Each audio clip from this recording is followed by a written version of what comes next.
तो कहते हैं प्रेम की लाली लाके, प्यार तो बोला सब बान भाइयां थे, सभी भक्तों से, समाज में वो भी कोई बगैर उपदेशी भी रिश्तेदार है, सबसे मृदु भाषा से प्रयोग करे, मीठा बोला है, प्यारा बोला है, ये तेरी लाली है, ये तेरे होठों की शोभा है।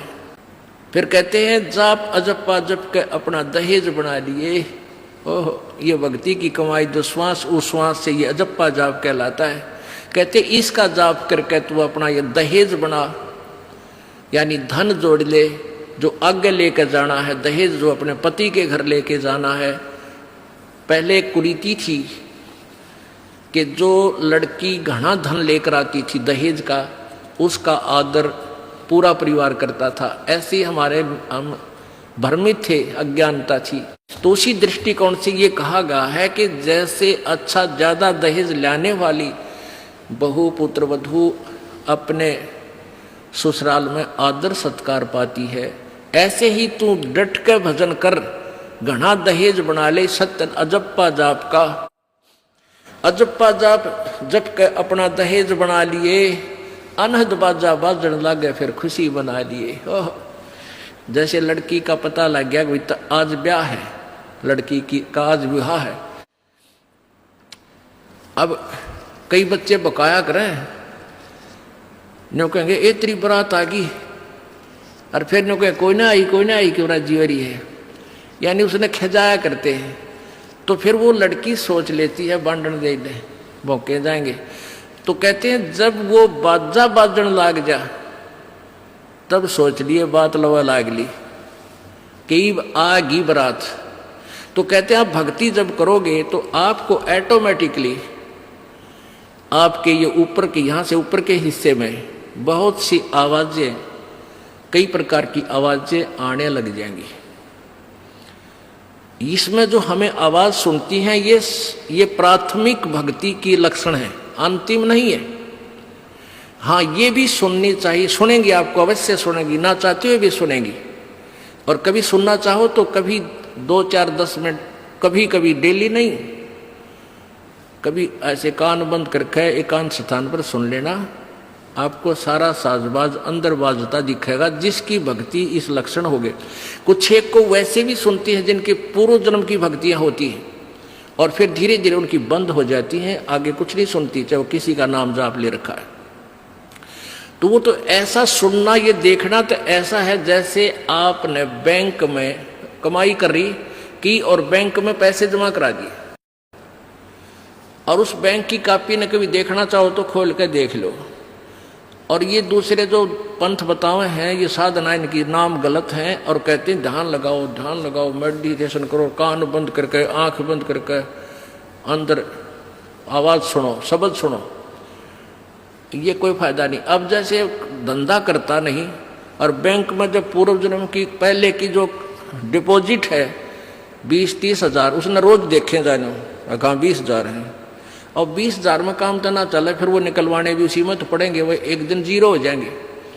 वो तो जैसे आपको ये आभास होंगे किसी भी वस्तु का, जैसे हम हमारी आंखों, आपकी जो भक्ति करते हैं उनकी आंखों के सामने बहुत सी चीजें ऐसे चलती दिखाई देंगी। कभी तो ऐसा आभास होगा जैसे कोई मक्खी आ गई, कोई मच्छर जा रहा है, या कोई ऐसी कोई लाइन सी दिखाई देती है। तो ये आपकी भक्ति की कमाई है, प्रतिफल आपको दिख रहा है। और कई एकादा क्या करे हमारे भक्त, एक बहन भगत भाई आया ने बोला जी मैंने तो आंख दिखा ली, मेरी तो आंखों में डिफेक्ट हो गया। वहाँ क्या हो गया कि आगे बेरानी काला काला दिखे जाए, नो देखूं जब भी दिखा, मन तक कई डर भी लग जाता है। और डॉक्टर का इसका ऑपरेशन करेंगे, रमा भले आदमी क्यों आंख पड़वावे, ये तेरी भक्ति की कमाई दिखाई दे रही है, तेरी जो बैंक में जमा कराए हैं वो कॉपी में दिखे तेरे को, ये तो भगवान आत्मा ने दिखेंगे बेटा, जिनकी कमाई शुरुआत हो चुकी है। जेता अंजन आंजिए चश्मों में दिखंत, नो बोला सचमुच में, कहा सचमुच, फिर खुश हो गया रहा तेरा गजब भैया। तो ये जो सामने दिखाई देते घबराना नहीं, बहुत से भ्रमित हो जाते हैं, क्योंकि बार बार ये दास नहीं बता पाता आपको। तो प्रत्येक सत्संग में आओगे तो कभी ना कभी हर पहलू पर विचार विमर्श दिया जाता है। तो घबराना नहीं है, ये आपकी आंखों के सामने कोई वस्तु दिखाई देगी, वो आप ही बताओगे, दास बताओगा तो तुम झूठ भी बोल दोगे। तो वो आपकी जितनी कमाई है वो अपने आप बढ़ती जा रही है, उसका लेवल बता रहा है। तो ऐसे अंदर आवाजें आएंगी, कई प्रकार की आएंगी, और उनमें से एक न्यारी आवाज आएगी, एक मुरली की आवाज आएगी, और वो मुरली, वो आवाज जो है, जो इसमें पिंड में जो आएगी वो यहीं तक की है, ये महास्वर्ग तक की है। और जो वास्तविक धुन, वास्तविक जो आवाज है वो इस अंड और पिंड से पार है, वो सतलोक में है, वो वहां जाकर आपको वो बात बाहर सुनाई देगी। यानी इस शरीर से एक जब आत्मा भक्ति से परिपूर्ण हो जाती है तो इस शरीर से बाहर भी हो जाती है, तो उसको सुनने के लिए ऐसी स्थिति आ जाएगी अपने आप, जैसे आपका शरीर यहाँ बाहर खड़े हो गए, और फिर वो आवाज आपको उस सूक्ष्म शरीर के माध्यम से सीधा कनेक्शन उस सतलोक से हो जाता है। वो परले पार वाली मुरली आवाज, वो धुन, वो झनकार अलग से सुनाई देती है। फिर सेकंड के बाद आप उसी शरीर में होते, आपको पता भी नहीं कि मैं बाहर गया या अंदर ही था। वो बहुत बाद में जाकर बहुत लेटेस्ट स्टेज पे ऐसा होगा, पर ऐसा हो या ना हो, आप जैसे दास बताओ, ये खुराक खाते रहो, रोग कटेगा, ये साधना करते रहो। तो क्या बताया है, जाप अजप्पा जप के अपना दहेज बना लिए, और ये अनहद बाजा बाजन लागे, फिर खुशी मना लिए। फिर मान लिए खान तेरी भक्ति चल पड़ी, निकट लागली बात आगे लेने, यानी बरात आगी।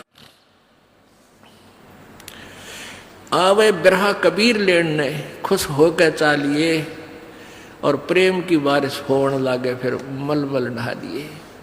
जैसे आपने कल सुना था, बिना प्रेम पावे नहीं चे करोड़ समाधि ला।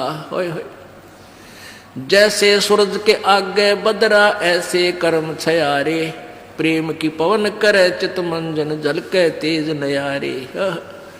प्रेम की पवन, परमात्मा के प्रति इतना प्यार उमड़ उमड़ का अब आपके हृदय में रह रह के जरा सी बात मालिक की चले, आंखें भरे आऊं आपकी, कुछ दिन में ऐसी स्थिति आ जाएगी। तो ये प्रेम की पवन चलेगी। जैसे सूरज के आगे बादल होते हैं तो सूर्य का प्रकाश निष्क्रिय हो जाता है, और जब हवा तेज चलती है बादलों को इधर उधर फेंक देती है तो सूर्य का प्रकाश जो का तो सामने चमक रहा होता है। ऐसे परमात्मा और अपने बीच में, आत्मा के बीच में पाप कर्मों का गरावा यानी बादल छाया हुआ है। इस प्रेम की यानी सब भक्ति जो क्रिया आपकी होंगी, दान करता आदमी को इतनी खुशी होती है, उस दिन कोई ठिकाना नहीं। और 10 रुपये चोरी कर ले, आत्मा खुश नहीं हो सकती, चाहे 20 लाख चोरी कर ले। और 10 रुपये, 20 रुपये, 1000 रुपये, 2000 रुपये आप दान करने की चेष्टा करते हो, पहले उमंग भर लेती है, और दान करे पाछो तो न्यारी खुशी होती है।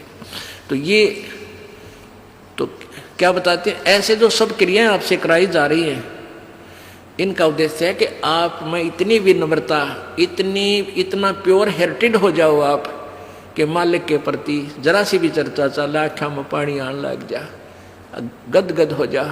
कहते हैं प्रेम की पवन करे चित मंजन, फिर झलके तेज नयारे। तो यहाँ क्या बताया कि प्रेम की बारिश होने लगे, फिर मल मल नहा लिए। यानी ये लक्षण बता रहे हैं, एक भक्त में रह रहकर ऐसे लक्षण आ जाएंगे। एक बुढ़ा आवे मेरे पास, नाम ले रखा उन्होंने साल भर से। वो कहता है जी मैं नाम जपन लागू, मैं रोने लग जाऊं, मेरा रोना बंद कर दिया। राम तो रोना शुरू करवावा तो बंद करवाना आवे, ये तेरे भाग जाग रे भले आदमी, नो कहना शर्म आवे, लोग नो कहीं अच्छा आदमी नाम लेने लगे तो माई लोग की सुनेगा तुम्हारी सुनेगा, नो बता। तो इसे ओपन कर्मी प्राणी है, बुढ़ा आदमी 65 साल का होगा, भगवान का नाम मिल गया, पिछले संस्कार से ही होता सारा कुछ।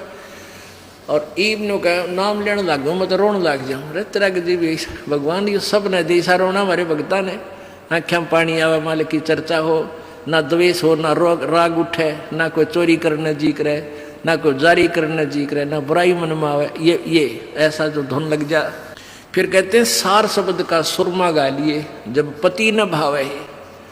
सार शब्द यानी जो असली मंत्र आपको दिया जाएगा वो सुरमे जैसा होगा, वो एक न्यारी आपकी जो है ना पहचान बनेगी, उस पर बुनियादी जो है ना अलग से आपकी एक और सुंदरता बनेगी, यानी परमात्मा को आप और उस मंत्र सहित और अच्छे लगोगे जिनके पास ये तीनों मंत्र होंगे। कहने का भाव ये, आदिन्नी की मांग बरा ले तो चलिए नाड़ झुका के, विनम्रता अभिमान खत्म हो, विनम्रता आवे और सबके साथ प्यार से बोले, आकड़ नहीं पाड़े, ये लक्षण हो जाने चाहिए आपके अंदर। आदिन्नी की मांग बरा ले, ये जो मांग आप सिंदूर डालते हैं ये आदिन्नी तेरी मांग है, और चलिए नाड़ झुका के, यानी नम्रता से रहना, नाड़ झुका के चलना, नम्रता से पेश आना। और संत समागम बरात तेरी तन ले जावेगा ब्याह के। अब ये सत्संग रूपी बारात है, आत्मा को यहीं से श्रृंगारा जाता है, यहीं से इसको तैयार किया जाता है, ज्ञान सुनाया जाता है, तो ये परमात्मा सत्संग में आने वाली आत्मा ही परमात्मा के पास जाएगी, यानी ये बरात वाले ही, बरात ही समझो उस मालिक की। संत समागम बरात तेरी तन ले जावेगा ब्याह के, सुरत नृत है डोली तेरी।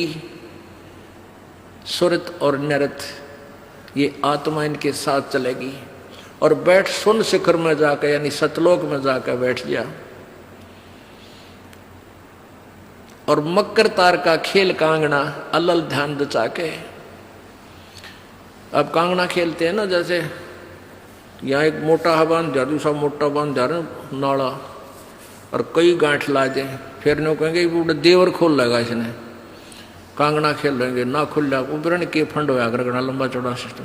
तो परमात्मा कहते हैं अब मकर तार का खेल कांगना, छूट ना जा आते हैं, छूट गया वो हार जाएगा। तो उस मकर तार का ऊपर से जब आत्मा यहाँ से चलेगी